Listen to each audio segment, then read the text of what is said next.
माजबाट खोन्दोआरि हाग्रा बिफाननि सिग्रोमनायाव फिन अरांनिफ्राय बोखांनो हानाय अन्थाइजों बुंफबनाय मिनि ट्राक आरो डाम्पारफोरखौ जब्द खालामदों। उदालगुरि जिल्लानि माजबाट खोन्दोआरि हाग्रा बिफाना दिनै फिन अरांनिफ्राय सालान गैयै अन्थाइजों बुंफबनाय गंसे मिनि ट्राक आरो डाम्पार जब्द खालामनो हादों।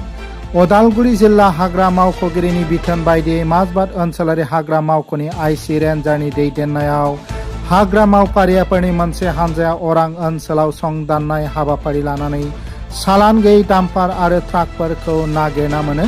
बे अपारेशनाव हाग्रा बिफाननि मावथिफोरा अरां रौता हादोरारि राजा लामानिफ्राय AS12 BC 9407 नम्बरनि अन्थाइजों बुंफबनाय गंसे मिनि ट्राक आरो अरां रौता हादोरारि राजा लामानिफ्राय AS25 FC 4491 नम्बरनि मोनसे अन्थाइजों बुंफबनाय गं 10 साखा गोनां डाम्पारखौ हमनो हायो। उनाव जब्द खालामनाय मिनि ट्राक आरो डाम्पारखौ हाग्रा बिफाननि बिबानगिरिफोरनि मोनसे हानजाया माजबाट ओनसोलारि हाग्रा मावख'आव लाबोनाय जादोंमोन।